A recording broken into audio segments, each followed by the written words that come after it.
सकते हैं। इतना तो साफ है कि एग्जिट पोल फिर एक बार बीजेपी को बम्पर बहुमत के पार पहुंचा रहे हैं। वहीं एग्जिट पोल सामने आने के साथ ही सीएम योगी ने मीडिया से बात की और मतदान के महापर्व में शामिल होने के लिए सभी का शुक्रिया अदा किया। देश के सबसे बड़े राज्य में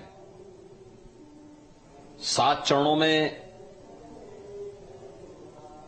शांतिपूर्ण तरीके से मतदान होने पर मैं पूरे प्रदेशवासियों को हृदय से बधाई देता हूं।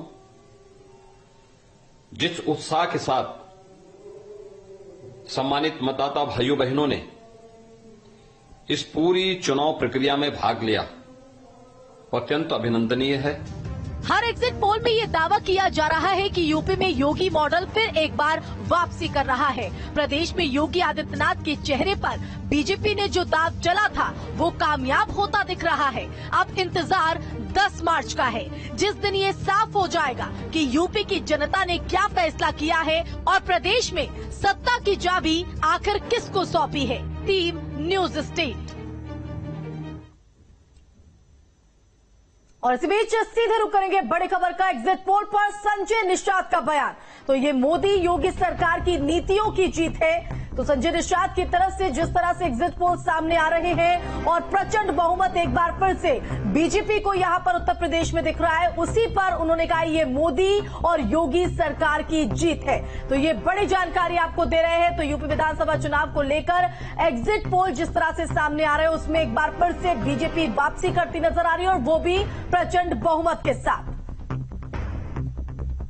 सभी सर्वे में भारतीय जनता पार्टी की बढ़त दिखाई दी और प्रचंड बहुमत की सरकार बनने का जिस तरीके से है, क्योंकि ये जो इलेक्शन था वो मोदी जी योगी जी की जो नीतियां थी और उसको धरातल पर उतारने में जो निचले पावदान का व्यक्ति है उसने इस बात को समझा, नहीं हमारा अगर कोई न्यायिक सुरक्षा दे सकता है, अनाज मकान दे सकता है, सीधे हमारे खाते में पैसा दे सकता है, हमारा इलाज करा सकता है, तो उसके साथ जनता हुई। और चलिए इसी से जुड़ी हुई एक और बड़ी खबर आपको बता दें, यूपी में बनेगी एनडीए की सरकार। अनुप्रिया पटेल की तरफ से बड़ा बयान आया है। 10 मार्च को प्रचंड बहुमत की सरकार बनेगी। तो बता दें कि अपना दल, अनुप्रिया पटेल की पार्टी और संजय निषाद की निषाद पार्टी दोनों बीजेपी के साथ में गठबंधन करके इस बार चुनावी मैदान में थे। और अनुप्रिया पटेल की तरफ से अब बयान आया कि पटेल ने एक बार फिर से यूपी की एनडीए सरकार पर भरोसा जताया है, एनडीए की सरकार बनने का दावा किया है और कहा है कि 10 मार्च को यूपी में प्रचंड बहुमत की सरकार बनेगी। मुझे कोई आश्चर्य नहीं है। हमने इलेक्शन के शुरुआत से ही कहा है कि अपना दल भाजपा निषाद पार्टी का गठबंधन, एनडीए गठबंधन उत्तर प्रदेश की सत्ता में वापसी करेगा। इसमें किसी प्रकार का कोई संदेह नहीं है। आज आपके एग्जिट पोल्स उसी दिशा में इशारा कर रहे हैं, तो मुझे कोई आश्चर्य नहीं है। मैं तो पहले दिन से ही कंफर्म हूं। जब 10 मार्च को परिणाम आएंगे तो हमारी बहुत शानदार तरीके से और प्रचंड बहुमत के साथ वापसी होगी और तमाम किस्म के प्रश्नों पर विराम लग जाएगा।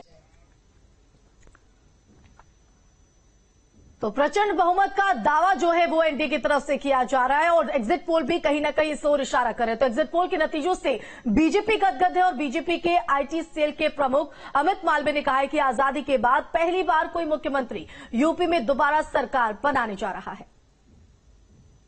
एग्जिट पोल के नतीजे भाजपा को उत्तर प्रदेश में बढ़त दे रहे हैं। ये आजादी के बाद पहला ऐसा अवसर होगा जब कोई मुख्यमंत्री एक टर्म कंप्लीट करने के बाद दूसरी बार चुनकर वापस आएगा। 1985 के बाद पहला ऐसा अवसर होगा जहां कोई पार्टी दूसरी बार सरकार बनाने जा रही है। ऐसे में जो रुझान दिख रहे हैं वो बहुत ही उत्साहवर्धक है, लेकिन हमें 10 मार्च का इंतजार करना चाहिए जब नतीजे आएंगे।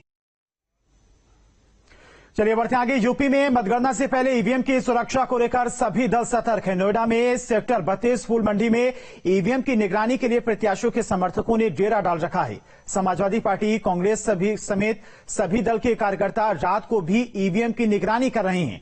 कार्यकर्ता कोई कसर नहीं छोड़ना चाहते हैं और इसके लिए शिफ्ट में रहकर निगरानी कर रहे हैं। चाहे वो समाजवादी पार्टी हो या बीएसपी हो, तमाम जो कार्यकर्ता है वो स्ट्रांग रूम के बाहर किस तरह से पहरा दे रहे हैं, तस्वीरों में आप देख रहे हैं। हम इसलिए सुरक्षा कर रहे हैं कि कभी पता नहीं किस समय तीनों के साथ कोई छेड़छाड़ हो जाए, इसलिए हमें पार्टी की तरफ से खड़े हुए हैं इधर। और लखनऊ से हमारे संवाददाता निखिल हमारे साथ जुड़ गए। निखिल, सबसे पहले जिस तरह से कल एग्जिट पोल आया है उसको लेकर जनता के मन में क्या कुछ है, जनता का क्या कुछ कहना है उस एग्जिट पोल को लेकर, उसको लेकर